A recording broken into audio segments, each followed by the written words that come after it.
and welcome back to Mads World.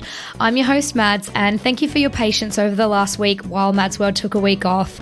To be totally transparent, in true Mads World fashion, I'm currently going through a breakup, hence the week off, but rest assured the podcast isn't going anywhere and I'll keep coming back to you every week moving forward. If you have been enjoying the show, please do remember to subscribe, rate and review the podcast on your favourite listening platform. So you guys have been sharing some of your dating and relationship dilemmas with me since the podcast began, and this week I'm joined by my friend Nora to help delve into these dilemmas and hopefully offer you some advice. Satisfaction not guaranteed. Nora works in tech sales and is a fully qualified NLP life coach. She is passionate about female empowerment and female mentoring schemes within corporate firms. In 2020, she completed an executive program at a Cambridge University on female leadership. Outside work, she plays hockey, is training for a triathlon, and is an avid cold weather swimmer. She grew up in the Netherlands but lived in Belgium and Jakarta. Up next, Nora joins me to attempt to solve some of your dating dramas and dilemmas. Hello, Nora. Hi, how are you? I'm good, thank you. How are you? Not bad at all. Just really excited to be here today. Thank you so much for having me. Thank you for joining the pod and on a Sunday morning recording session. That is commitment. I know it is commitment. I'm a massive early bird. I love getting up early, so it's the pleasure is all mine.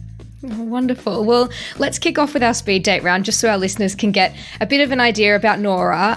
So I mentioned in my intro that you're an NLP life coach. So what is an NLP life coach? Yeah, great question.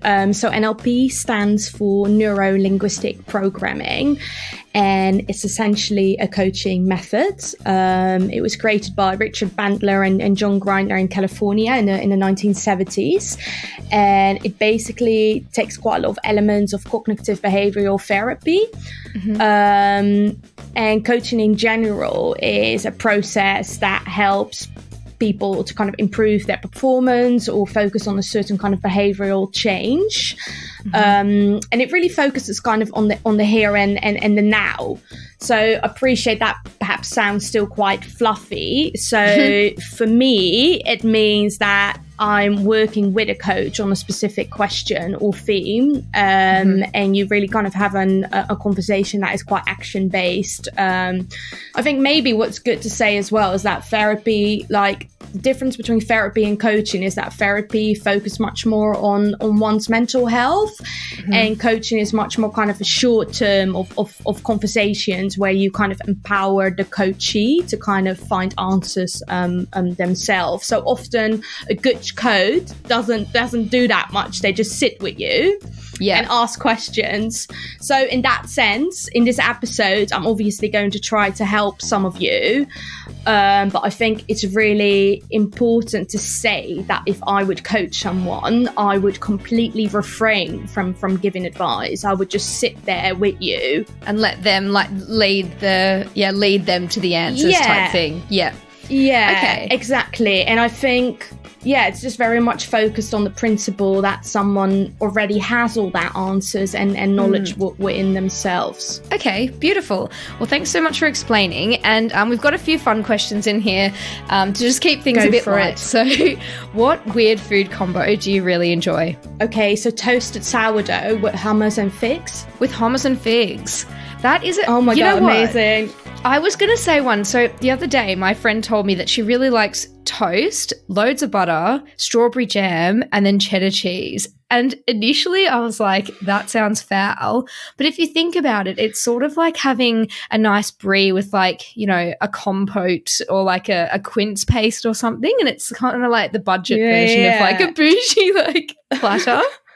Love it. Yeah, but don't knock it. Hummus and figs, guys. It's the way forward. What is the benefit there? I can't really imagine it. What's the vibe? So this is actually a food recommendation that I got given by my nutritional therapist. So yeah, I know. So sourdough is obviously like really good for your gut health, and like hummus obviously has a lot of proteins, like made of chickpeas. and like figs are just amazing. Like it's just a bit like sweet and savory, and it just really fills you up. I mean, I just love it. Like, give it a go, guys. Beautiful. All right. Well, we'll have to try it and report back next week. I can't wait. Next question is, what is the strangest place you've ever been? So I lived in Jakarta for a while when I was in my 20s, early 20s, when I was 21, and I visited the Pasar Ikan, which is essentially the fish market of Jakarta, and it's one of the grimmest places I've been, Maddie, and that is essentially because Jakarta is the world's fastest sinking city, and it's a combination of rising sea levels from global warming, and there's a lot of like land subsidence from over extraction of groundwater. Wow. So essentially you have this fish market in a tropical city, so the smell and the heat just makes you sick. And then you have and then you have slums that are literally sinking because Jakarta is unfortunately still very, very poor. And it's just a place that I remember really vividly, and I don't think I will ever forget the sounds or the smells that day. And it was also quite heartwarming because I was in Jakarta because I was interning at the Dutch embassy. I grew up in the Netherlands, so I was doing an internship there. And I was given a tour by the port master, and he was just so happy that he had a visitor that day, and just so proud of this massive port and this massive like fish market. And I think it was probably a day where I was very much confronted with my own privilege. Yeah, I think it's so weird that you said market because, again, like the toast thing, I was going to say market for me as well. So I was in Morocco one time. I think it was in Fez, I'm pretty sure. And we were walking through this market, and honestly, just the confronting stuff that you see. So like we saw this guy with like a big barrel of fish, and like he was just picking up, and it was so hot, like 40 degrees I'm talking, and the fish were not in the fridge. Like they were just in this barrel, and he's picking up the fish and then with kitchen scissors just snipping their heads off and chucking the bodies into like this, like another bucket. So like just going snip, snip, snip all day long and like chucking the heads on the floor, and like these little cats that were, you know, half balding, like, you know, like wouldn't even eat these fish heads. Like they would sniff them and be like, I was like, this is so twisted. And then we kept walking. I was like, at this point, had my hands like on my eyes with horse blinkers. Like I didn't want to look at anything. And there was this camel's head on a pike. Like someone had chopped this camel's head off, stuck it on a pike and just put it on the wall for sale. And there was like guts coming out the bottom of the neck. It was just so much. I was like completely traumatized. Yeah, it's crazy. Some of the stuff that you see. And I think I remember as well that I like visited another market, which is in Sumatra, which is one of the northern kind of Indonesian islands. Just like caged monkeys and, you know, snakes, etc., etc. And then obviously you're now thinking of like the global pandemic and like obviously how the COVID virus got into our world, and you're just like, oh my God. Like I know. Anyway, I digress. So our next question is, would you ever go to a psychic? Yes, I would. Would I ever pay to go one? Absolutely not. Have you ever been to one? No, I haven't, but I'm quite funny in that sense, Maddie, because I'm quite an evidence-based person. I enjoy good research and reading and learning. Also fairly spiritual.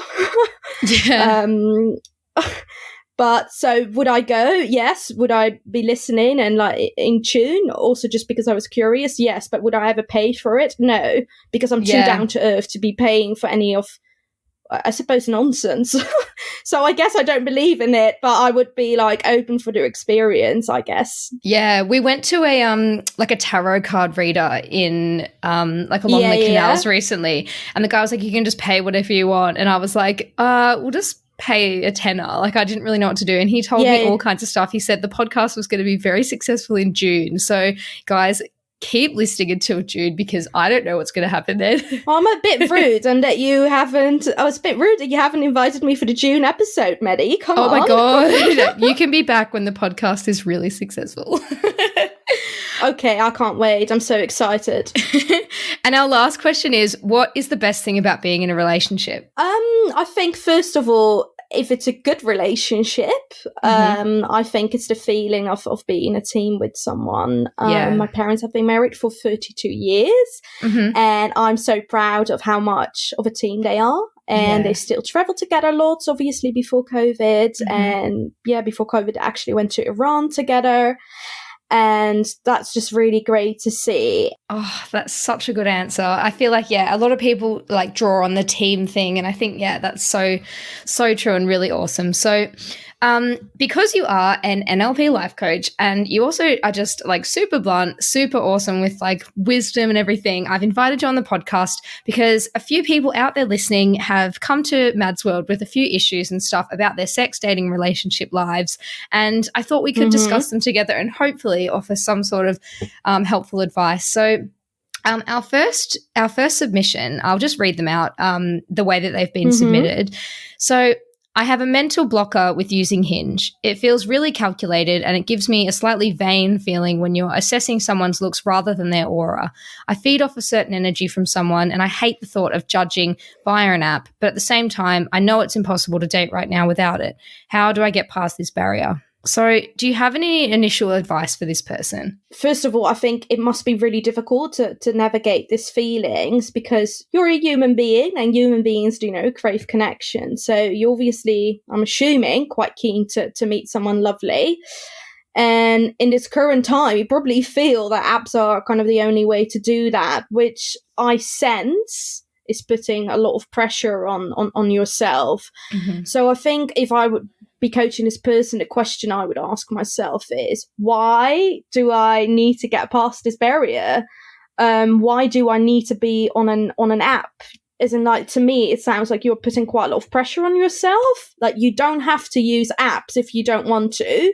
If you feel like it's not working for you, you don't have to. I was just going to say, and as well, I think there is light at the end of the tunnel. By the time this podcast is out, we will be out of lockdown. I mean, I think you can sort of approach dating apps like you're meeting someone in a bar. You can straight up just say, hey, I'm not really good with dating apps and talking. How about we just meet up for a coffee or a drink? Like, I think people spend so much time like trying to find the right person through chatting to them online and everything. But if you just treat it as though you'd met someone in a bar, got their number, and then you catch up with them later on, it can be a lot more successful because you sort of you don't waste any time or you don't invest anything in it until you know that they're a good match once you've met them in person. Yeah, I think that's actually a really good point. It's something I didn't quite thought of yet. And I also think the question is specifically like, how do I get past it? And I think actually it's quite great that that person finds the whole process a little bit vain, because for me that's also an indication that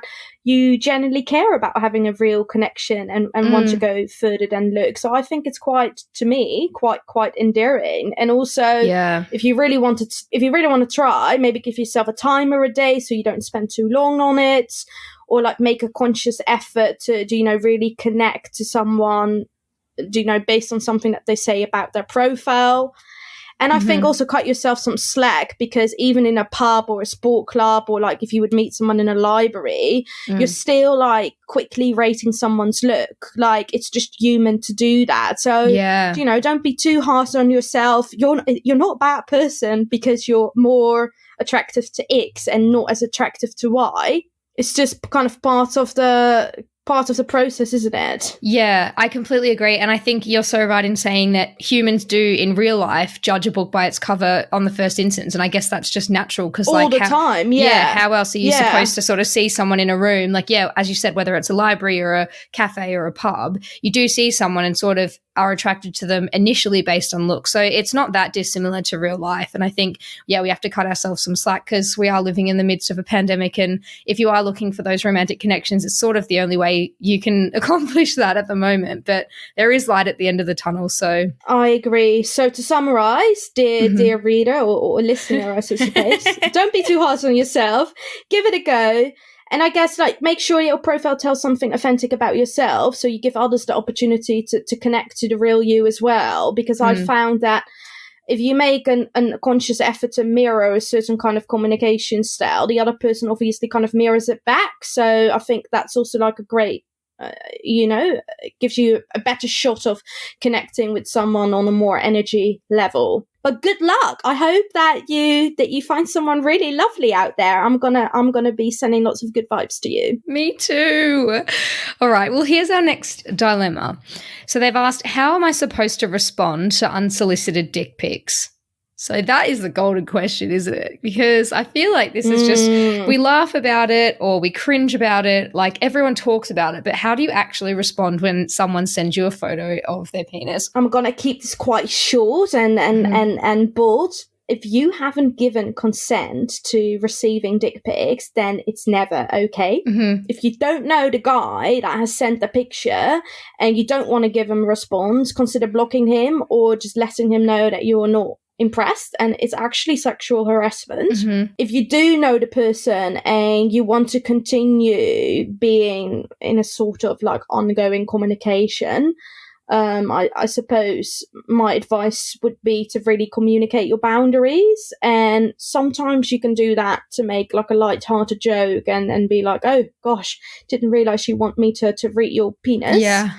Or I've actually got a friend that sent back a picture of all the aubergines stalled at Sainsbury's and say, like, I'd rather see this in real life than getting pictures that I didn't ask for. Yep. So I think bottom line is you didn't give consent. You must ask for consent. If you sent nudes, you must ask for consent. For sure. And communicate your boundaries, like, bluntly. Like, you don't have to make a joke out of it if you don't want to. Mm-hmm. Just be upfront and be like, no, I'm not having this or I'm not enjoying this. Absolutely. And I think if we're going back to the first dilemma, if we're looking at, the parallels to real life with dating apps in real life, if someone just flashed you in the public that you didn't know that well, or if you were on a first date and someone flashed you their dick, you'd just be like, what the actual fuck? Like, this is not fine. So I think if you just think of it as though, texting and that is sort of just what we have to do in the interim before we can get back to real life, it's really not okay. So I think it's so great that you've said, respect each other's boundaries, make your boundaries really clear to the person and just be firm with it. Yeah, I agree. And also for any of the boys listening, please just don't send dick pics. Like, just ask for consent, please. Also, in return for the ladies, don't FaceTime your boyfriend naked without, checking in if he's, happy for you to kind of do that. Yeah, or if he's having dinner with his nan or something and you FaceTime him naked. Not a good time, bud. All right, our next dilemma is, what do you do when men or women don't understand the word no? So this person submitted saying, what do you do when men don't understand the word no? But I've included the all women because we're very inclusive here at Mads World and we want to help all the people. So what would you say to this one, Nora? Yeah. So first of all, I'm just really sad to get this question because for me, it means that, I'm perhaps really sorry that you have experienced someone not really respecting your boundaries. And if people don't understand and respect your boundaries, please know that there is nothing wrong with you and you're very brave. You've been brave in speaking up in the first place. Mm-hmm.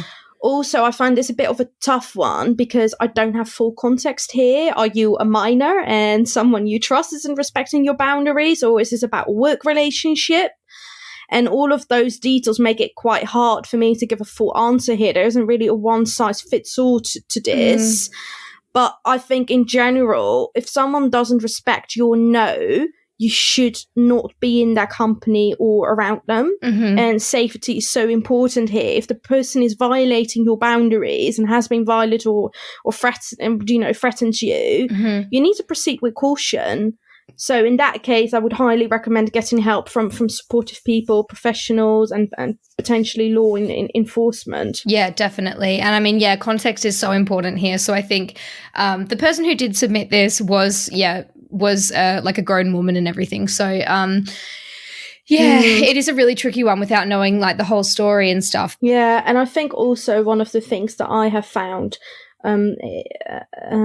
empowering to realize or quite I wouldn't say life-changing, that's taken a bit too far, but quite enlightening, is that if someone communicates a boundary to you, it's actually them saying, I'm keen to continue the relationship with you, but this is important for me that you know. Yeah. And actually then it's the other's party's responsibility to respond to that in an emotional, mature way. Mm-hmm. If the other person can't do that, then it's on them. Yeah. So well done for communicating your boundary. A healthy emotional person will respond to a boundary. Thank you for letting me know. I'm so happy you're feeling comfortable to speak up, and I will bear that in mind.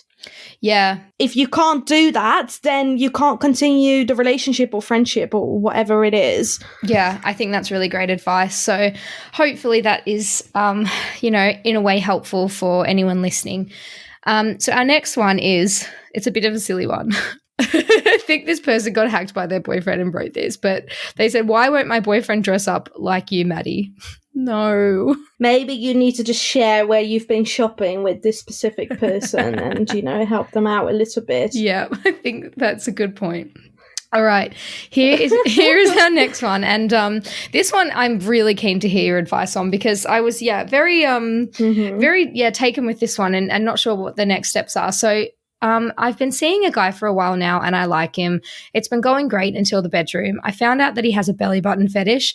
I'm happy with people's kinks, but I have a weird thing about touching belly buttons. He wants us to be playing with each other's belly buttons and licking them, all sorts. I really want to, but I don't know if I can cope with all the belly button fondling. I'm wondering what to do with this. Would be grateful for any advice. So what would you say here, Nora? So I'm going to take it by... I'm assuming here that you like the guy and you're keen for this, you're keen for this to continue and spend more time with him, which I think then the only option really is to have a conversation with him about what you're expecting of one another. Mm-hmm.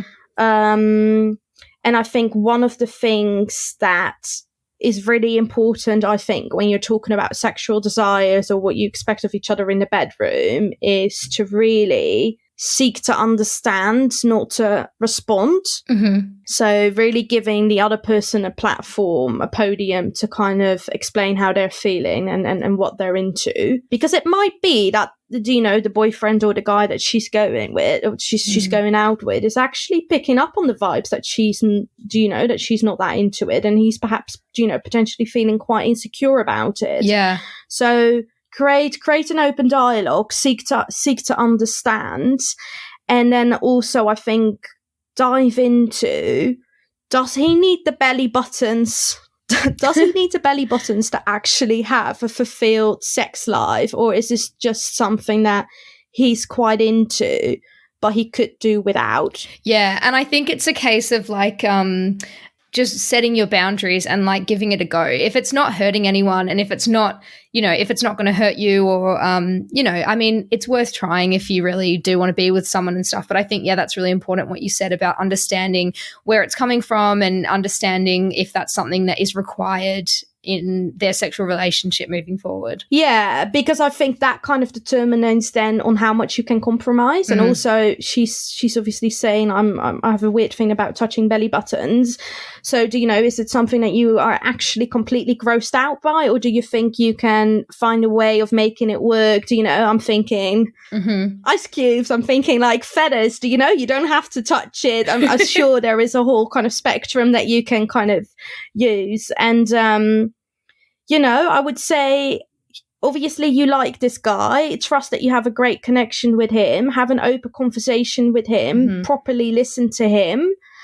And I also think it's a great opportunity to actually strengthen your relationship. How great if this guy noticed that you are really empowered to talk about sex and you're actually creating a safe environment for him to let him know what you want. Yeah. Makes your relationship so much stronger. So do you know? Yeah, that's so cool. Go on a journey of the belly button. Go on a journey of the belly button and see where it takes you. It might surprise you. And, have fun along the way. And, maybe in 6 months you're like, oh my God, I love having my belly button licked. Yes, Nora.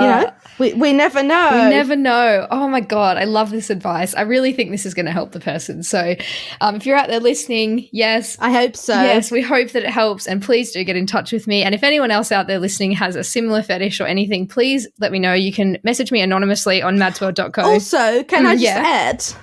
Sorry, I was interrupting you there. I was just like, this has just jumped to me. I think there is also no such thing as normality in sex lives. Like, as in, like, if you give consent, he gives consent. Who the fuck cares that you guys like doing all sorts of stuff with each other belly buttons? People like get off on like wearing diapers, you know? Yeah, for sure. And I think you're so right. Like, if you're both consenting adults, it doesn't hurt anyone and it's just a bit of fun. Like, I think like people can take sex really seriously, but I think which is fine as well. But I think, if you're both just like willing to have a bit of fun and explore it and just see it for what it is, then play on, player. I love that saying. Go on, player. Play on, player. Sorry. It's okay. I love it. Yeah.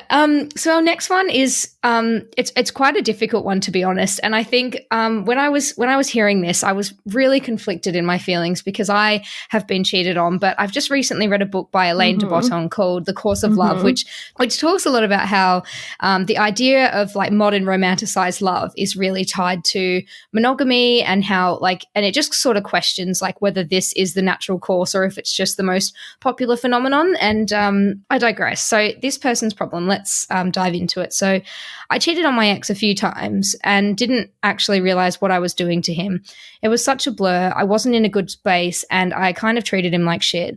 I feel like I've been feeling all the guilt about everything this year and feel so angry within myself that I hurt him like that so many times. I sometimes feel now that I don't deserve to be happy or find love because of it. I feel like I deserve everything bad that happens to me. It's an awful thing to do. The term once a cheater, always a cheater breaks my heart because what I did was a massive mistake and I would never do that again. How can I get past this and move on? So this is a really difficult one. And I'm so sorry you're going through this because I think at the end of the day, like when you do make a promise to be with someone and a promise to commit, that is the most important thing over like having sexual desires or fantasies about someone else. So I think the real betrayal when it comes to cheating is just that you sort of broke that promise and broke that commitment. I think you can sort of understand a one-time, like lapse in judgment and having sex with someone else. You can sort of understand how that happens, but it's the breaking of the promise and the lying and, all of that I think accompanies it that is the hardest thing to deal with. So what would you say here to help this person sort of get past this, Nora? So if this would be my friend, I would first of all just give you a really warm, tight hug. Yeah. Because it sounds like you're in a pickle and, it sounds like you're going through a really tough time. And I also think I would invite you to see if you can take a third party perspective. As in, if you would have a friend who has done the same as to what you've done to your ex, would you continuously beat your friend up on what they have done? Would you continuously say to your friend, oh my God, you've been such a bad person. You've deserve all of the bad things that are happening to you. You never deserve a healthy and great relationship anymore. Yeah. You wouldn't. Yeah, you never would. You would say to your friend, gosh, you've made a mistake and that wasn't right, but you've learned from it and it's created greater insight in yourself and it wasn't right, but it matters now how you move forward with that knowledge. And I think what is happening here is that you're beating yourself up too long and it's getting detrimental to yourself. No, I was just going to say, I think it's important to remember that you're a human being as well. And like humans are just multifaceted, imperfect beings. Like we make so many mistakes over the course of our lives. And I think people, like, if it wasn't you that did the cheating, like you could have got cheated on, like people go through all sorts of pain in their lives and it just sort of adds to who you are as a human. And it sort of all the experiences add up to make you who you are. And I think you can't, beat yourself up forever about it. It's just sort of accepting that you've made a mistake, building on it, and knowing that you'll do better next time. Yeah. And you know, talk to yourself the same way as you would do to your sister or a friend or a brother. And if you really feel like this is like holding you back in like finding happiness or like a new relationship, consider like counseling. Yeah, I think like what I hear in this question is perhaps a lack of self-compassion. It's one thing to have a dialogue with yourself, which you're trying to give yourself feedback and do better. But if it's getting detrimental, then you're not being self-compassionate. And I think the key to more self-compassion, often for me, is taking a third-party perspective. If I wouldn't say this to my best friend, then I mustn't talk to myself like that. Absolutely. And I think as well, something that can help this person moving forward is kind of like how you'd approach anything like sobriety, or maybe like trying to eat healthier, or, you know, quitting smoking or whatever. You can get as anxious as you like about the future and what you might do and the fear of what you're capable of and stuff. But I think unless it gets to that point and that day when you have that opportunity to maybe cheat or to have a sorry, I've breathed in a fly, to cheat or to have a drink when you maybe shouldn't have a drink, or